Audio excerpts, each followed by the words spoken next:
오늘은 그 해골 동상, 그 갈보리와 관련된 인간 군상들에 대해서 함께 살펴보고자 합니다.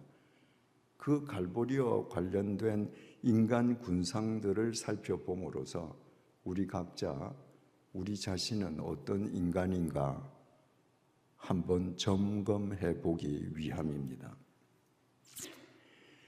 제일 먼저 가롯 유다입니다. 여러분, 오늘 제가 이 시점 현재 세계 인구가 얼마인지 검색을 했더니 80억이 넘는 것으로 나왔습니다. 작년 초에 제가 검색을 했을 때는 72억이었는데 1년 만에 8억이 더 늘었습니다. 지금 현재의 인구만 해도 대단하지요, 80억이면.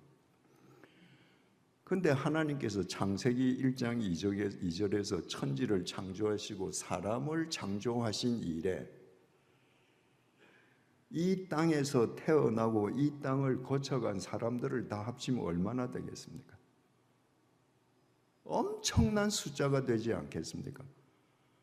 그 엄청난 숫자 중에서 이 땅에 인간의 몸을 입고 강림하신 성자 예수님을 직접 대면하고 그분과 3년을 숙식을 같이 하면서 그분의 제자로 산 사람은 12사람밖에 없습니다. 인류 역사상 가장 복받은 사람입니다. 가롯 유다가 그 12명 중에 한 명입니다. 그런데 가롯 유다가 어떻게 했습니까? 은산 30냥과 스승 예수를 맞바꾸었습니다. 인류 역사상 가장 복된 자리를 은 30냥 때문에 발로 차버렸습니다. 그 결과는 비참했습니다. 자기의 잘못을 깨닫고 가롯 유다가 자살하지 않습니까? 그럼에도 불구하고 그는 지금까지도 저주의 대상이 되어 있습니다. 왜? 예수 그리스도를 배반하고 예수 그리스도를 갈보리로 보내는 동기를 제공한 사람이기 때문입니다. 일본 수도원에 어느 수도원에 원장이 나무를 12그루를 심었다고 합니다. 그리고 그 나무 12그루에 12제자의 이름 명패를 붙였습니다. 몇 년이 흐르고 나니까 가롯 유다 명패가 붙은 나무가 시들어가는 거예요. 그래서 왜 그럴까? 혹시 하고 원장이 가롯 유다의 팻말을 떼고 베드로 팻말이 붙어있는 나무에 붙이고 그 베드로의 팻말을 가롯 유다 팻말이 붙어있던 나무에 붙였습니다. 그 이후부터 시들어가던 가롯 유다 나무는 잘 자라는데 잘 자라던 베드로 나무가 시들어가는 겁니다. 참 놀라운 얘기죠. 가롯 유다는 생각만 해도 그 이름을 듣기만 해도 눈으로 보기만 해도 사람들의 마음에서 저주의 파장이 나가는 거예요. 그러니까 가롯 유다 이름이 붙은 나무가 시들시들해지는 겁니다. 예수님께서 그 가롯 유다를 가리켜서 이렇게 말씀하셨습니다. 마태복음 26장 24절입니다. 인자는 자기에 대하여 기록된 대로 가거니와 인자를 파는 그 사람에게는 화가 있으리로다.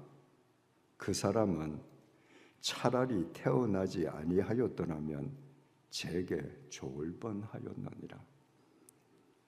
주님께서 이 세상에서 생애 기간 동안에 가장 무섭게 저주한 사람이 가롯 유다입니다. 차라리 태어나지 않으면 좋을 뻔한 사람.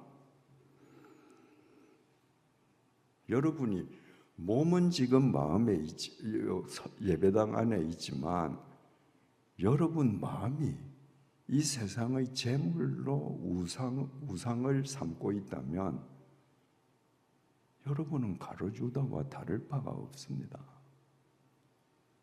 예수님께서 여러분 너 참 잘한다 이러시겠는가? 질타하시겠는가?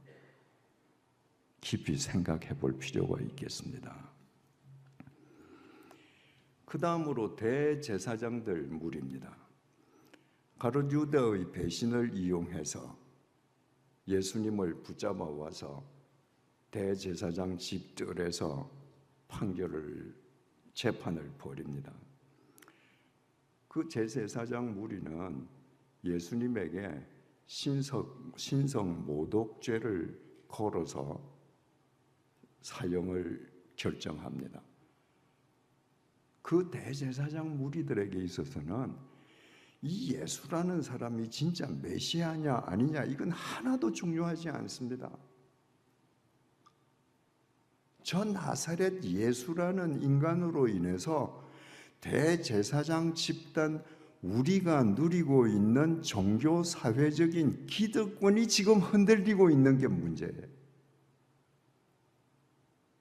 그러니까 저 예수가 설령 이 땅에 강림한 성자 하나님이 맞다 할지라도 우리의 종교 사회적인 기득권을 확보하기 위해서 죽여야 되는 겁니다.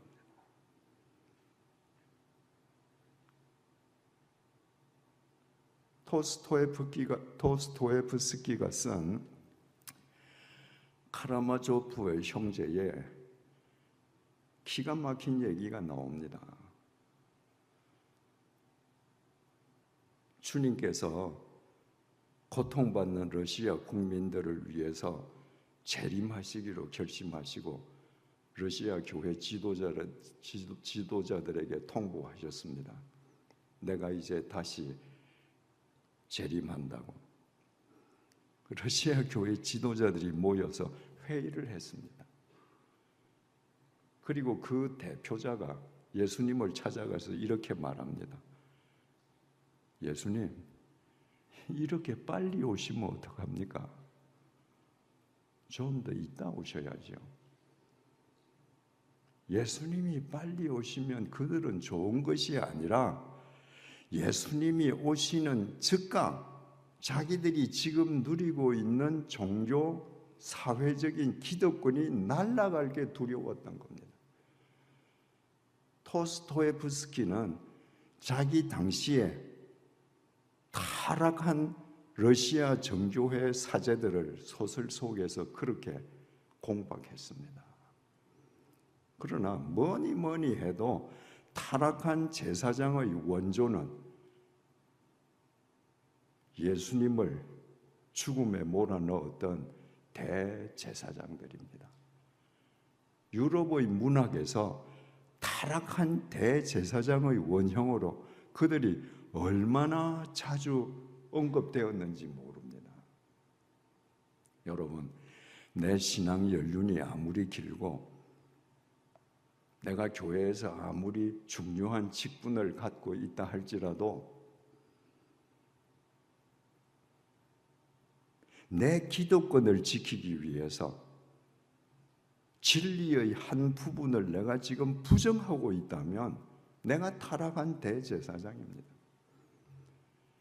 진리는 모두를 지켜야 하는 것이기에 진리의 한 부분이라도 부정하면 그것은 진리의 모두를 부정하는 것입니다. 그래서 그 대제사장 집단이 예수님을 갈보리에 보내는데 일익을 담당했습니다. 예루살렘 군중들이 있습니다. 마태복음 21장 6절에서 11절을 잘 들어보십시오.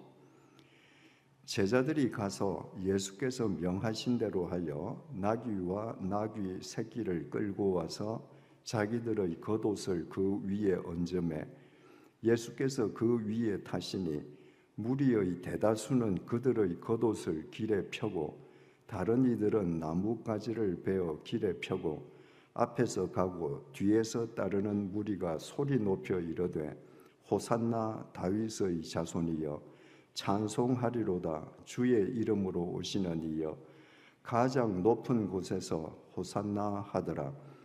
예수께서 예루살렘으로 들어가시니 온 성이 소동하여 이르되 이는 누구냐 하거늘 무리가 이르되 갈릴리 나사렛에서 나온 선지자 예수라 하니라. 예수님께서 갈보리에서 십자가에 못 박히시기 닷새 전에 예루살렘에 입성하시는 장면입니다. 예수님께서 지금 타고 계시는 건 나귀 새끼예요. 예수님이 깔고 앉은 것은 가죽 안장이 아니라 냄새나는 빈민 제자들의 겉옷입니다. 예수님이 탄 새끼 나귀가 걸어가는 그 앞에는 붉은 카페트가 깔려 있는 것이 아니라 그 사람들이 던진 자기 옷 그리고 사람들이 던진 나뭇가지들입니다. 그런데 예루살렘 사람들이 그 예수를 보고, 이게 지금 코미디 같은 장면인데 그 예수를 보고 호산나라고 열광적으로 환영합니다. 호산나는 지금 구원해달라는 겁니다. 그리고 예수님께서 예루살렘 성에 딱 들어가시니까 온 성이 소동했다고 되어 있습니다. 예루살렘 안에 있는 그 성민들이 얼마나 열광적으로 주님을 환영했던지 성이 소동했다고 되어 있는데, 우리말 소동하다로 번역된 헬라어 동사 세이오는 지축이 흔들린다는 겁니다. 여러분들 혹시 관중으로 꽉 찬 야구장에 한번 구경 가신 적이 있습니까? 관중이 꽉 찬 축구장에 구경 가신 적이 있습니까? 관중이 꽉 찬 야구장에서 홈런이 터지면요, 사람들이 와 하는데 그 순간에 지축이 흔들리는 느낌을 받습니다. 축구장에서 우리 선수가 골을 넣어서 탁 들어가는 순간에 와 하면 지축이 흔들립니다. 지금 예루살렘 지축이 흔들리고 있습니다. 그러면 그 예루살렘 군중들이 다 예수님이 누구신지 지금 알고 호산나 하면서 예수님을 환영하는 것 같지요? 이들이 환영하는 것은 예수님이 아니고 예수님의 신통술입니다. 이들은 이미 들어서 알고 있습니다. 예수님이 물을 포도주로 바꿨다는 것, 바다의 폭풍을 잠재우셨다는 것, 바다 위를 걸어가셨다는 것, 죽은 자를 살리셨다는 것, 빵 5조각과 물고기 2토막으로 수천 명을 먹이셨다는 것, 그거 다 알고 있습니다. 이들은 그 신통력을 이용해서 이루어지기를 바라는 자기들의 욕망을 지금 열광하고 있는 겁니다. 쉽게 말하면 예수님의 신통력을 이용해서 성취되기를 바라는 자기들의 욕망을 투사해서 예수에게, 실제의 예수가 아니라 예수의 허상을 향해서 지금 열광하는 겁니다. 그 증거가 어딘가? 닷새 동안에 자신들의 욕구가 성취되지 않았거든요. 그래서 닷새 후에 어떻게 합니까? 대제사장의 선동으로 예수를 못 박아 죽이라고 이 사람들이 지축이 흔들릴 정도로 소리칩니다.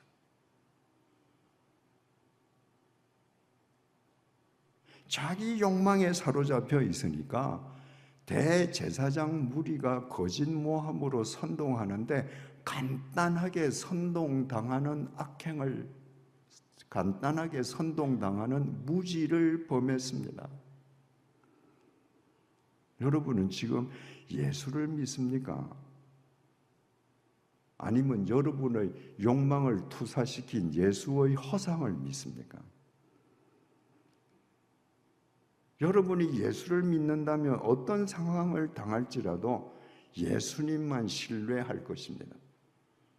그러나 여러분들이 여러분의 욕망을 투사한 예수의 허상을 믿는다면 여러분들은 예수님을 원망할 때가 수없이 많을 겁니다. 여러분은 여러분이 만든 예수를 믿으니까 예수는 여러분의 종처럼 여러분이 원하는 거 다 해줘야 되니까 예수님은 그런 분이 아닙니다. 여러분이 여러분의 욕망을 예수님에게 투사해서 예수님의 허상을 예수라고 믿으면 여러분 쉽게 선동당하는 무리를 범하게 됩니다.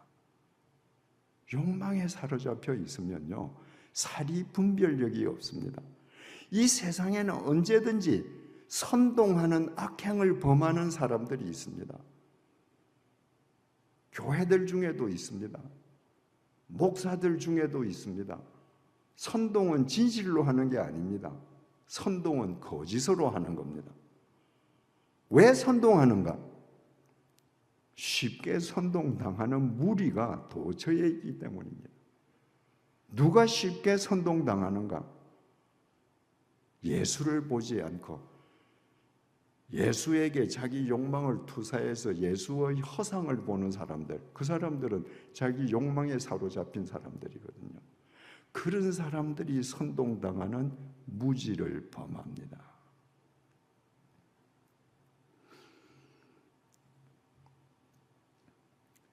그 다음에는 빌라도 총독입니다.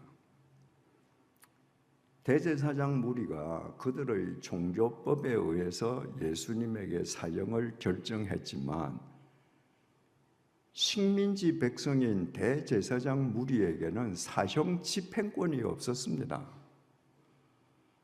사형 집행권은 오직 한 사람,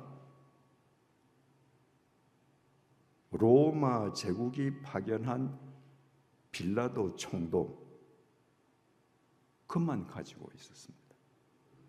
그래서 대제사장 무리가 빌라도에게 예수를 끌고 간 겁니다. 빌라도 총독이 예수님을 신문했습니다. 로마 제국의 실정법을 어긴 죄를 범한 게 없었습니다. 예수님은 무죄였습니다. 그래서 빌라도 총독이 예수님을 풀어주려고 했습니다. 왜? 무죄인 사람을 보호해주고 무죄인 사람을 풀어주는 것이 총독의 책임이거든요. 그런데 예수님을 풀어주려고 하자 밀란이 날 것처럼 보였습니다. 왜?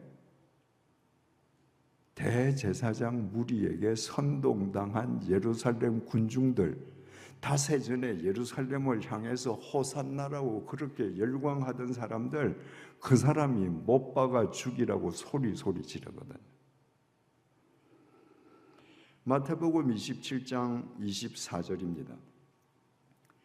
빌라도가 아무 성과도 없이 도리어 밀란이 나려는 것을 보고 물을 가져다가 무리 앞에서 손을 씻으며 이르되 이 사람의 피에 대하여 나는 무죄하니 너희가 당하라.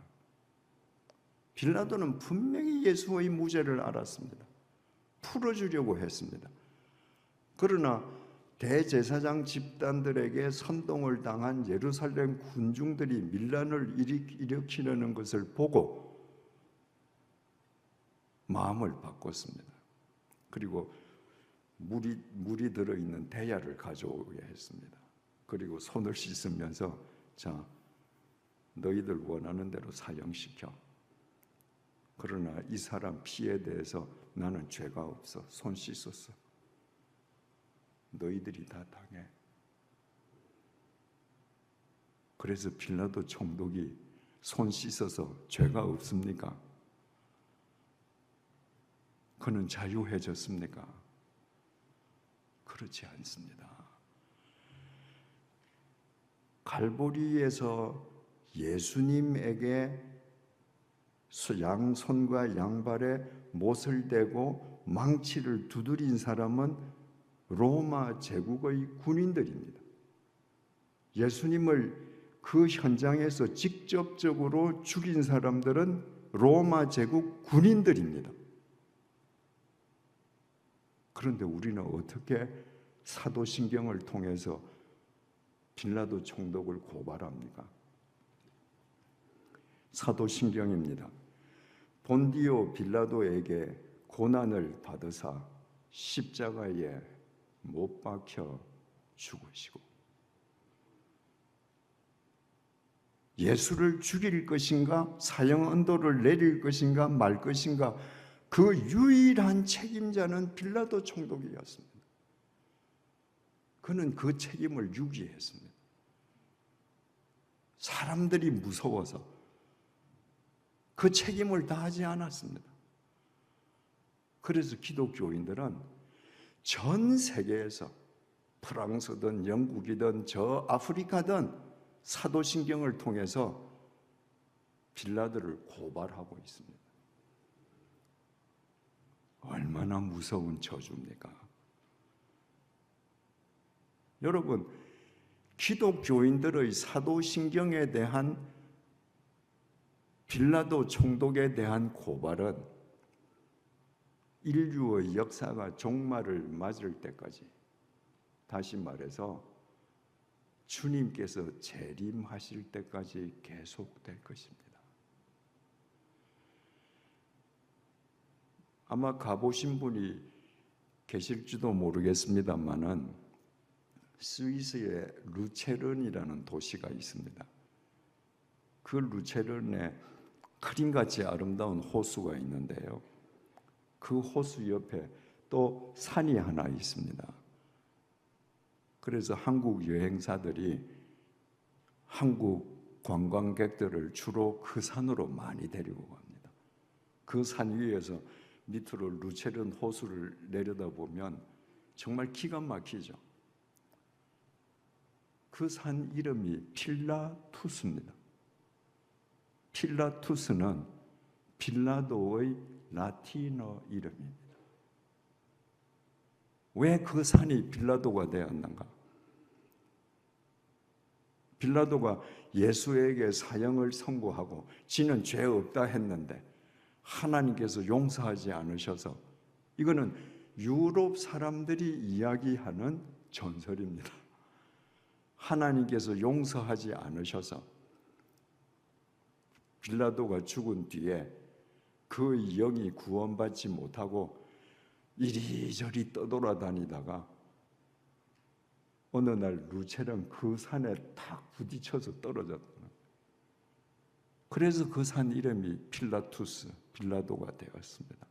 전설 속에서도 빌라도는 이렇게 저주받는 사람이 되었습니다. 그의 잘못은 자기에게 맡겨진 책임을 유기한 겁니다. 여러분 지금 무슨 책임지고 있습니까? 자식을 키우는 책임, 가정을 지키는 책임, 조직을 운영하는 책임, 공직을 수행하는 책임, 여러분이 그 책임을 다하지 아니하면 그것은 빌라도가 여론이 무서워서 무죄인 줄 알면서 예수에게 사형을 선고한 것과 똑같습니다. 하나님께서 에덴 동산을 창설하시고 이 동산에 있는 거 모든 거 다 먹어도 되는데 이 나무는 먹으면 안 돼. 선악과는 먹으면 안 돼. 그러면 죽어. 그 말씀을 하실 때 하와는 창조되지 않았습니다. 하나님께서는 그 명령을 아담에게만 하셨습니다. 그 다음에 하나님께서 아담의 돕는 배필로 하와를 창조하셨죠. 그 하와가 뱀의 유혹에 빠져서 그 선악과를 먹었습니다. 그리고 남편에게 줬습니다. 남편도 먹었습니다. 여러분, 우리가 논리적으로 따지자면 누구의 죄예요? 여자의 죄입니다. 성경은요, 남자의 죄라고 정의합니다. 왜? 그 나무를 먹지 말라는 말씀을 받은 사람, 그 나무를 먹지 않도록 자기 아내가 된 하와를 보호할 책임이 있는 사람이 아담이었기 때문입니다. 그래서 성경 전부 다 아담 한 사람으로 죄가 들어왔다 그럽니다. 여러분이 아무리 작은 책임이라도 여러분에게 주어진 책임을 다하는 것은 이렇게 중요합니다. 그 다음에 오늘 본문을 보시겠습니다. 마태복음 27장 32절에서 44절입니다. 32절, 나가다가 시몬이란 구레네 사람을 만나매 그에게 예수의 십자가를 억지로 지워 가게 하였더라. 예수님은 허약했습니다. 옛날 사형수들은 자기가 못 박힐 사형 틀을 치고 사형장까지 가야 했습니다. 다른 강도들은 건장하게 자기 사형 틀을 지고 가는데 예수님은 지고 가지를 못했습니다. 허약해서 쓰러졌습니다. 그랬더니 로마 군인이 근처에 있는 구레네, 지금 아프리카 리비아에서 온 구레네 사람에게 예수님의 십자가를 지게 했습니다. 그랬더니 이 구레네는 아닌 밤중에 홍두깨죠. 그 십자가를 억지로 지고 갈보리로 갔습니다. 여러분, 만약에 구레네가 그 십자가를 억지로 지지 않았다면 어떻게 됐을까요? 로마 군인들이 십자가를 대신 져줍니까? 아닙니다. 만약에 구레네 시몬이 억지로 십자가를 갈보리까지 지고 가지 않으면 어디 저 광야 길거리 골고다 가는 어디 저 벌판에 예수님은 못 박혀 죽었겠죠. 그러면 갈보리 해골 위에 세워지는 십자가, 이 복음의 상징은 이루어지지 않습니다. 여러분, 십자가는 억지로 지는 겁니다. 내가 십자가를 억지로 지기 때문에 누군가가 행복해집니다. 그 사람이 십자가를 억지로 지기 때문에 내가 행복해집니다. 십자가를 져본 사람이 또 집니다. 왜? 내가 십자가를 진 결과로 누구에겐가 하나님의 사랑의 열매가 맺는 것을 보았기 때문에 또 십자가를 지는 거예요.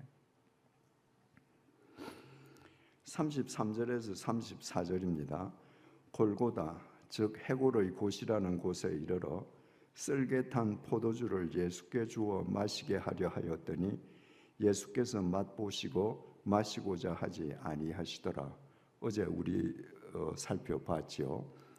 쓸개탄 포도주는 로마 제국이 십자가에 못 박혀 죽는 사형수에게 베푸는 마지막 자비, 이 쓸개를 탄 포도주가 진통제 혹은 마취제 역할을 하거든요. 예수님께서 사용하셨습니다. 왜?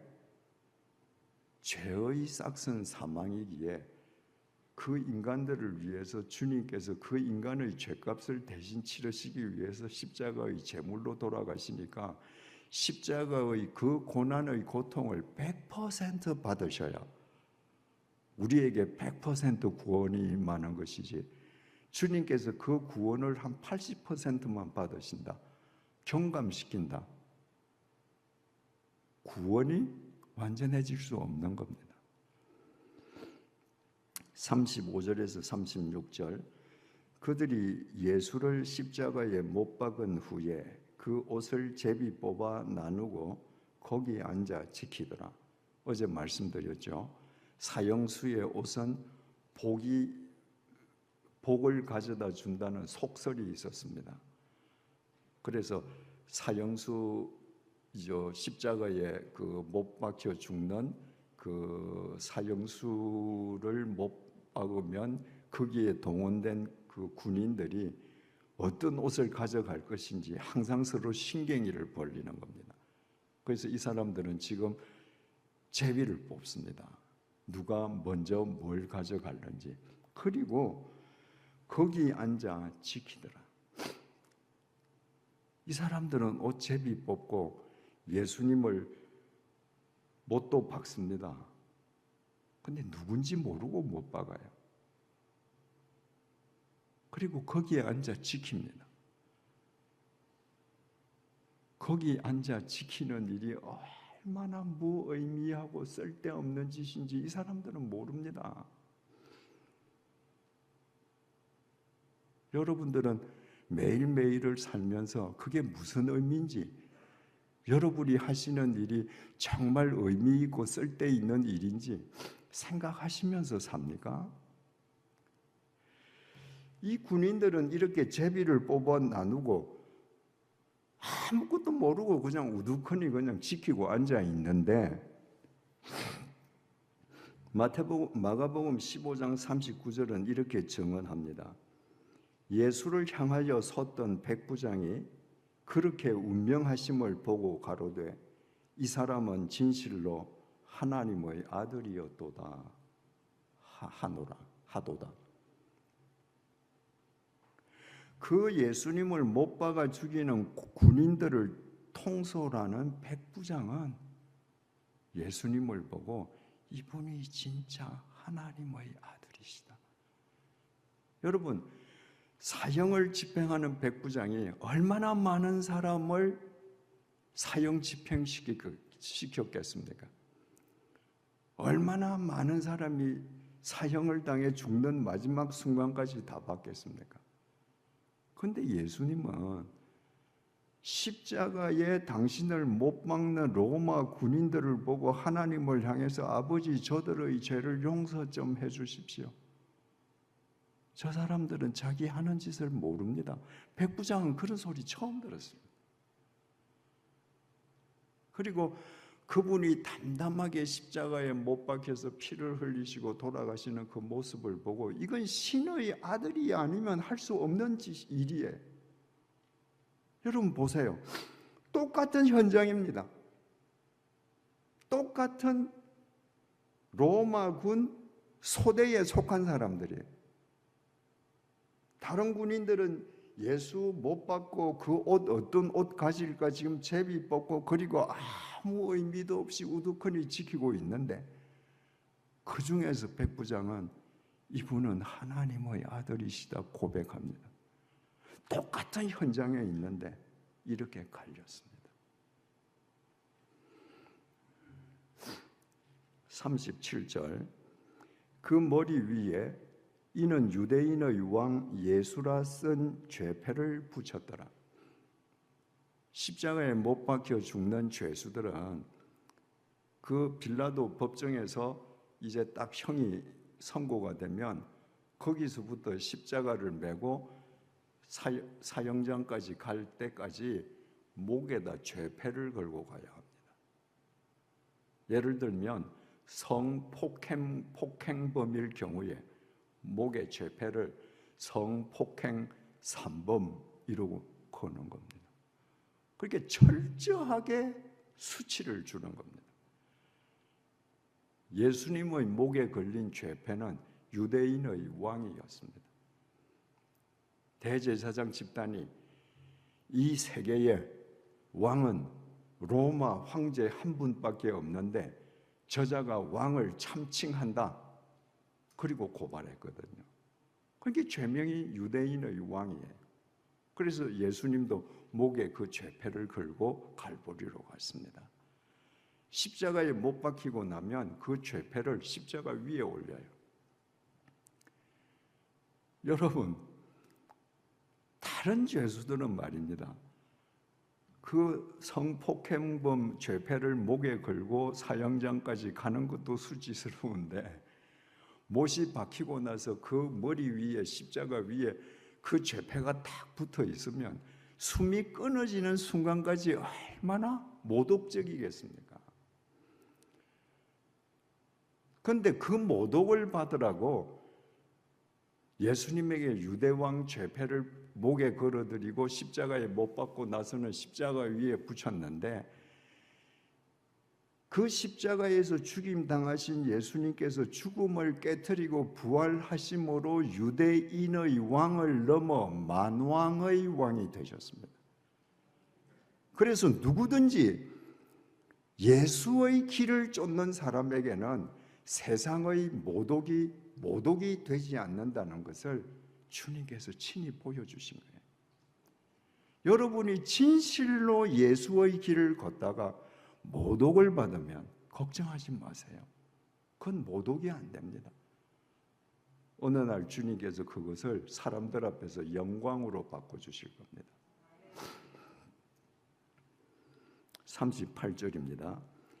이때에 예수와 함께 강도 둘이 십자가에 못 박히니 하나는 우편에 하나는 좌편에 있더라. 성자 하나님께서 인간의 죄값을 대신 치르시기 위한 십자가의 제물로 못 박히신다고 해서 하나님께서 그 예수님의 십자가를 특별석을 마련해서 그 특별석에 십자가가 세워지게 하신 게 아닙니다. 주님은 지금 우리 죄를 대신해서 우리 죄를 짊어지고 우리 죄값을 치르시기 위해서 십자가에 못 박히시잖아요.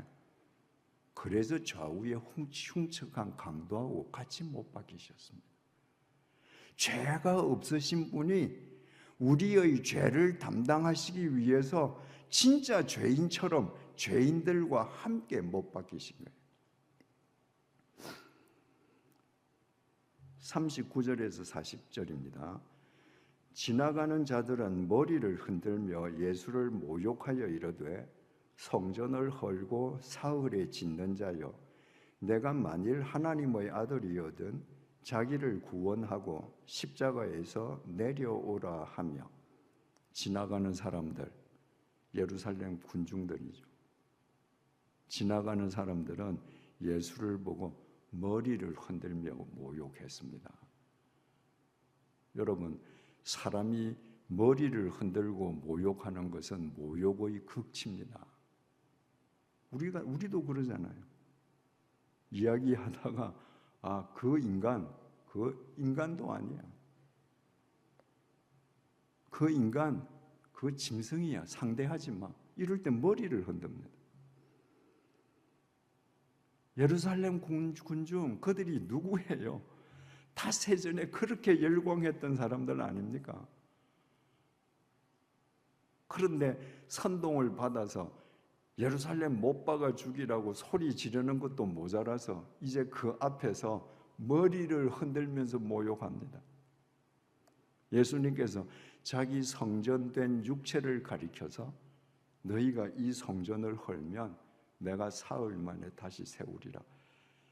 너희들이 나를 십자가에 못 박아 죽이면 내가 사흘째 되는 날 죽음을 깨뜨리고 다시 살아나리라. 그런 의미로 말씀하셨는데, 그 말을 유대인들은 46년 동안 돌과 나무로 지은 예루살렘 성전을 헐면 내가 사흘 동안 이 나무와 돌로 성전을 새로 짓겠다, 이 오해한 겁니다. 그래서 지금 그 소리 하는 거예요. 네가 그 성전을 헐면 사흘 만에 다시 짓겠다 했다며, 네가 하나님의 아들이라면 거기서 내려와 봐. 여러분, 인간들이 참 못됐습니다. 알지도 못하면서 누가 뭐라고 하면 부화뇌동에서 사람을 모독할 때 모질게 합니다. 예루살렘 인간들이 지금 그렇습니다. 41절에서 43절입니다. 그와 같이 대제사장들도 서기관들과 장로들과 함께 희롱하여 이르되 그가 남은 구원하였으나 자기는 구원할 수 없도다. 그가 이스라엘의 왕이로다. 지금 십자가에서 내려올지어다. 그리하면 우리가 믿겠노라. 그가 하나님을 신뢰하니 하나님이 원하시면 이제 그를 구원하실지라. 그의 말이 나는 하나님의 아들이라 하였도다. 여러분, 대제사장들, 서기관들, 장로들, 유대교 지도자들 평소에 그 구별된 옷을 입고 얼마나 점잖을 떠는 사람들입니까? 그 사람들도 예수님을 놀려 먹으려고 예루살렘에서 갈보리까지 찾아왔습니다. 그리고 희롱합니다. 네가 다른 사람은 구원한다면서 너는 구원 못하냐? 네 하나님의 아들이라며. 진짜 하나님의 아들이면 내려와봐. 카라마조프에 그 나오는 러시아 정교회 사제들보다 훨씬 더 모진 사람들입니다. 44절, 함께 십자가에 못 박힌 강도들도 이와 같이 욕하더라. 강도들은 아무것도 모르고 예수님 좌우에 못 박혔는데 지나가는 행인도 고개를 절레절레 흔들면서 모욕하고, 예루살렘에서 지체 높은 대제사장들, 장로들, 서기관들도 나와서 예수를 희롱하는 걸 보고 부하내동에서 이 두 강도들도 지금 주님을 욕을 했습니다.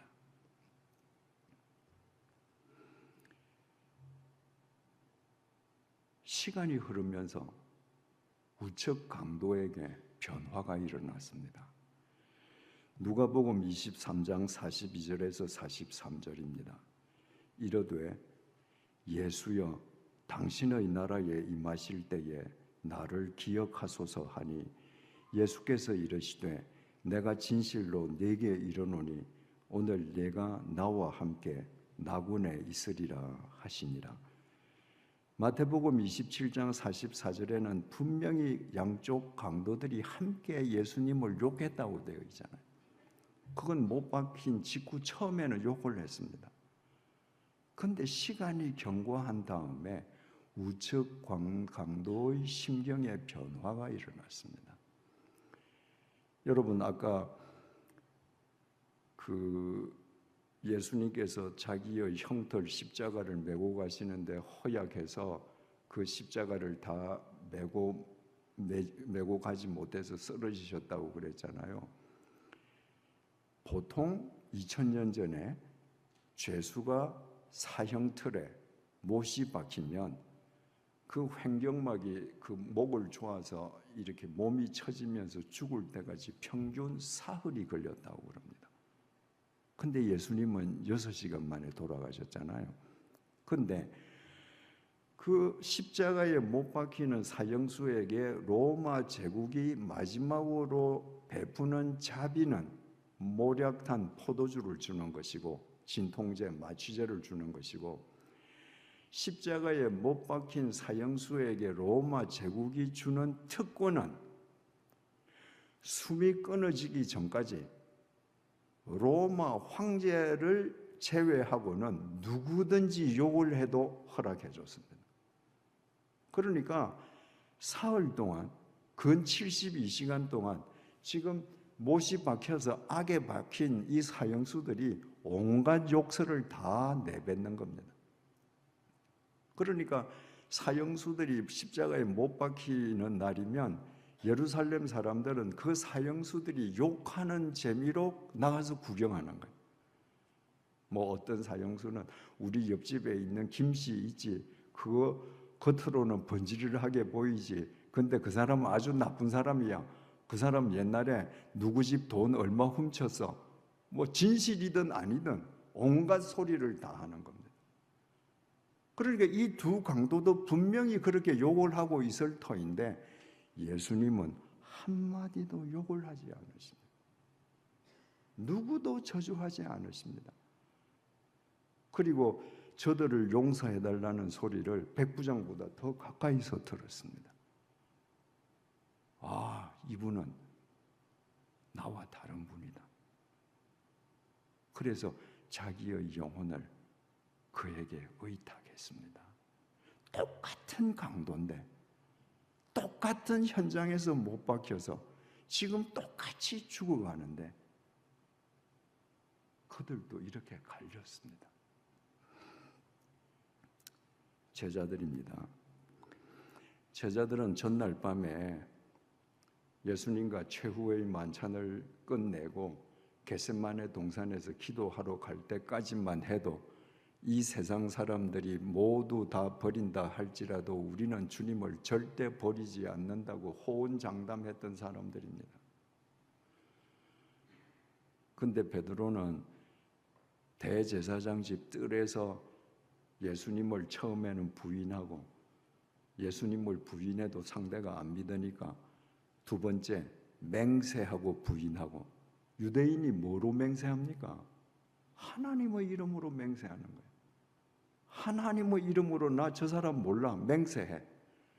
그래도 상대가 안 믿으니까 세 번째 부인하고 맹세하고 저주했습니다. 저 저주받을 인간 나는 절대 몰라. 하나님의 이름으로 맹세해. 그것뿐만이 아니었습니다. 예수님께서 십자가에서 못 박히시는 현장에서 다 도망갔습니다. 요한 사도 한 명을 빼고. 왜? 지금 예수님께서 왕을 참칭하다가 국사범으로 지금 십자가에 못 박혀 돌아가셨으니까 그 불독이 자기네들한테 튈 수 있거든요. 예전에 공화당 말기에 김재규 정보부장의 그 권력이 하늘을 날아가는 새도 떨어뜨리지 않았습니까?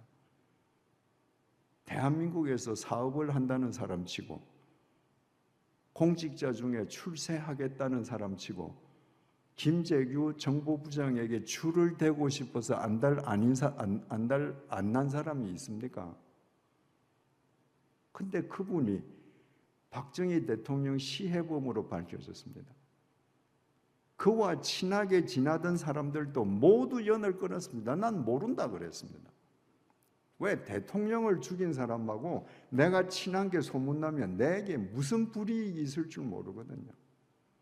제자들 다 도망갔습니다.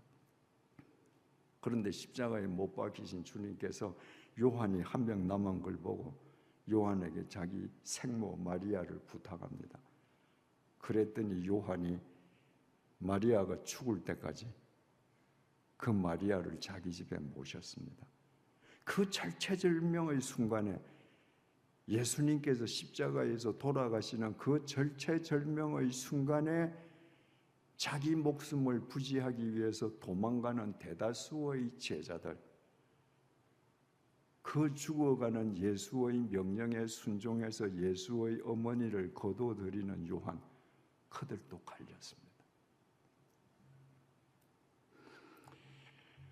아리마대 요셉과 니고데모 갈릴리 여인들이 있습니다.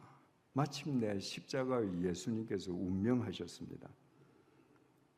예수님의 장례를 준비해야 되는데 예수님의 장례를 준비해야 될 직계 제자들은 다 도망갔습니다. 그래서 아리마대 부자 요셉이 나섰습니다. 아리마대 부자라는 게 중요합니다. 여러분, 부자는 위기가 닥치면 몸을 사립니다. 예수가 왕을 참칭한 국사범으로 죽었으면 아리마대 지방의 거부 요셉은 예수하고 모르는 척 해야 돼요. 그런데 마가복음 15장 43절에서 45절이 이렇게 증언합니다. 아리마대 사람 요셉이 와서 당돌이 빌라도에게 들어가 예수의 시체를 달라 하니 이 사람은 존경받는 공회원이요 하나님의 나라를 기다리는 자라. 빌라도는 예수께서 벌써 죽었을까 하고 이상히 여겨 백부장을 불러 죽은 지가 오래냐 묻고 백부장이 알아본 후에 요셉에게 시체를 내주는지라. 이 아리마대 요셉이 빌라도에게 가서 당돌하게 시체를 나한테 주세요. 이 당돌하게라는 말이 헬라어로 톨마오라고 기록되어 있는데 감시라는 말입니다. 평소에는 할 수 없는 일이에요. 그런데 예수님이 죽었는데 제자들은 한 명도 없습니다. 예수님 시체만 덩그러니 있는 거예요. 그래서 아리마대 요셉이 감히 총독을 찾아가서 국사범으로 죽은 예수의 시체를 나한테 주시오 부탁을 했습니다. 그랬더니 그 말을 들은 빌라도가 예수가 벌써 죽었다는 말을 듣고 깜짝 놀랐습니다. 아까 말씀드리지 않았습니까? 십자가에서 못 박힌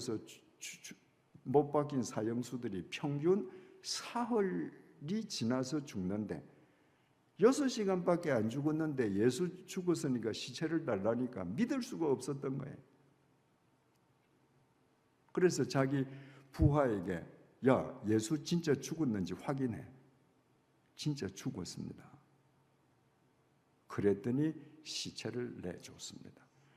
건장한 사람은 사흘을 버티는데 예수님은 6시간 만에 운명하셨습니다.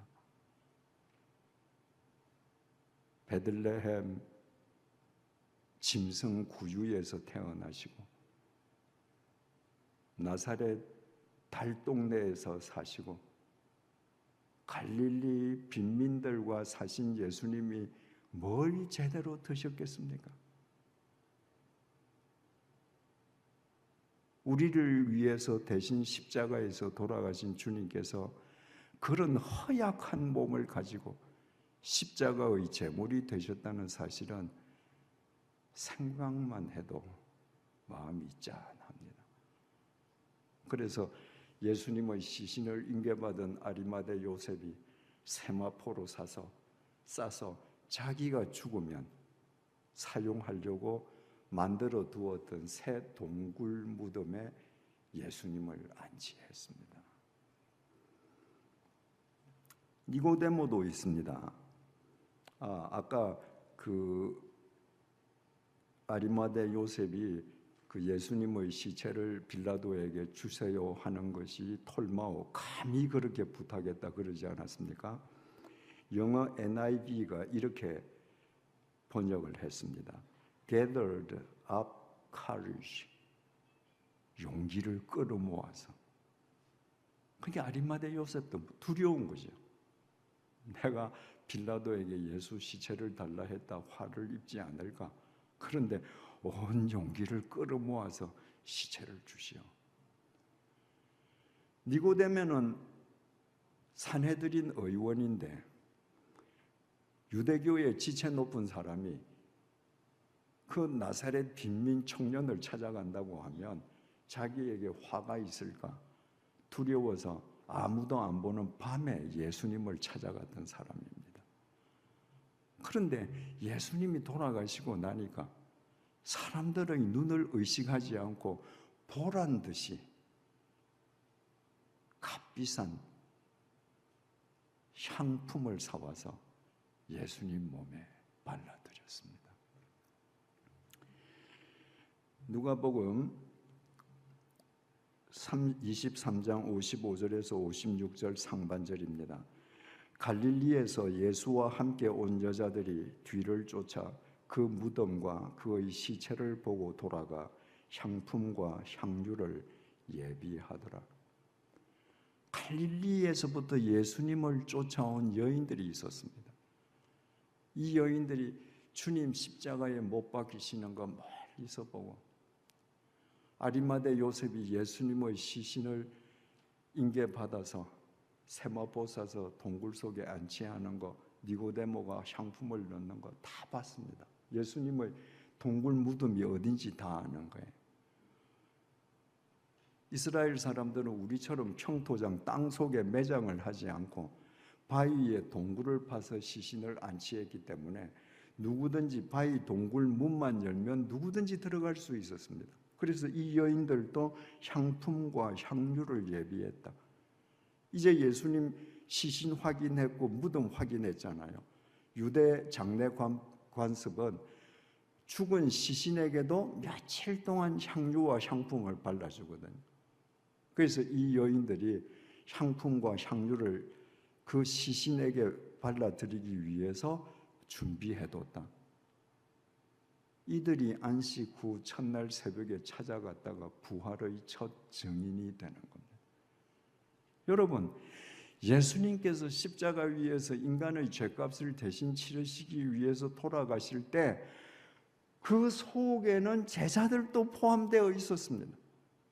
제자들의 죄값도 대신 치러주시기 위해서 주님께서 돌아가셨습니다. 그 제자들 다 도망갔습니다.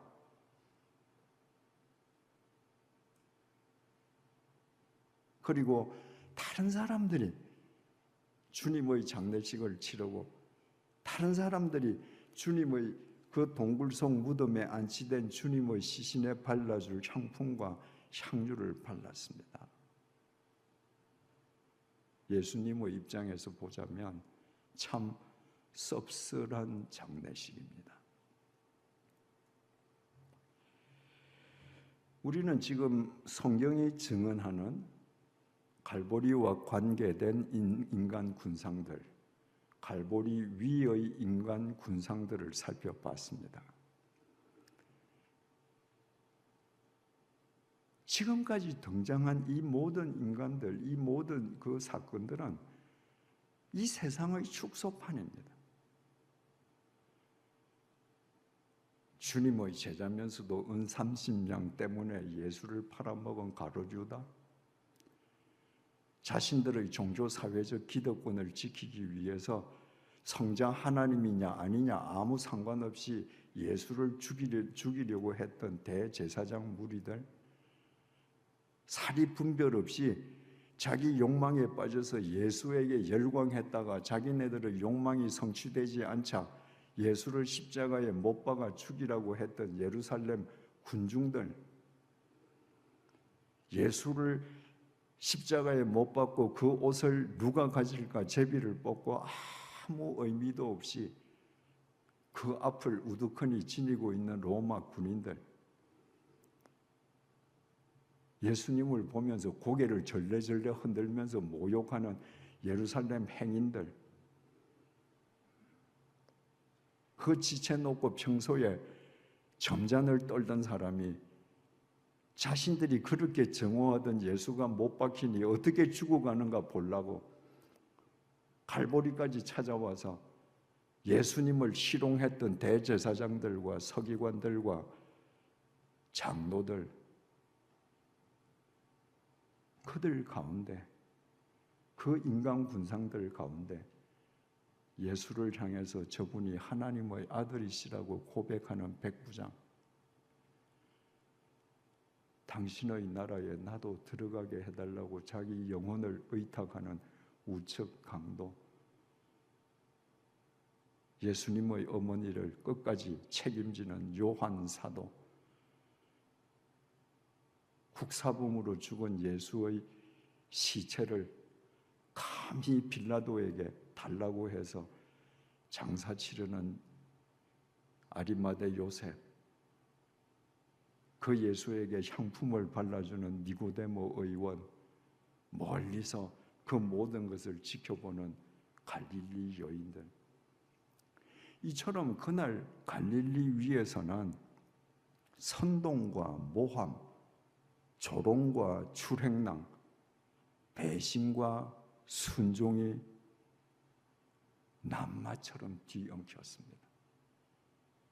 주님에게 순종하는 사람은 극소수였고 모두 그 위에서 추태를 부린 사람들입니다.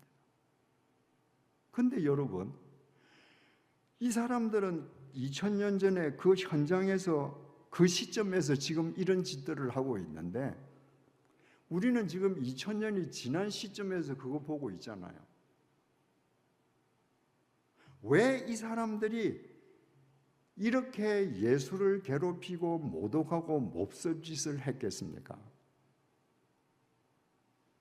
그들이 해골이라는 걸 몰랐던 거예요.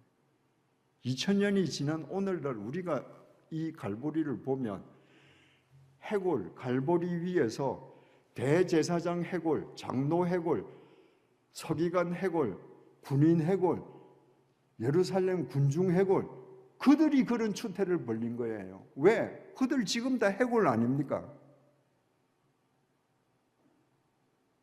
해골 위에서 해골들이 추태를 부립니다. 무엇을 몰랐기에? 자기들도 미국의 해골이라는 걸 몰랐습니다. 그 해골을 구원해 주시러 오신 예수를 몰랐습니다. 자기네들이 해골인지 몰랐으니까. 여러분, 그 우스꽝스러운 해골들의 모습이 우리 자신들의 모습 아닙니까? 주님을 믿는다고 하면서 조금만 불리하면 주랭랑 쳐버리고, 주님께서 내게 주신 책임을 사람들의 눈이 무서우면 유기해버리고, 말로는 예수를 믿는다고 하는데 내 욕망을 투사한 내가 만든 예수의 허상을 믿고, 내 기독권을 지키기 위해서 예수의 말은 얼마든지 짓밟을 수 있고, 우리 자신들의 모습 아닙니까? 만약에 이것이 사실이라면 우리가 똑같이 2000년 전에 갈보리 해골 위에서 해골들이 추태를 부린 것처럼 오늘 이 시간에도 우리가 해골의 추태를 부리고 있는 겁니다. 전문 디자이너들이 참고로 보는 전문 서적 가운데에 일루지온이라는 책이 있습니다. 환상이라는 거죠. 오래전에 그 책에 실렸던 그림이 있습니다. 아주 귀 부인이 막 이렇게 막 부푸는 드레스 있지 않습니까?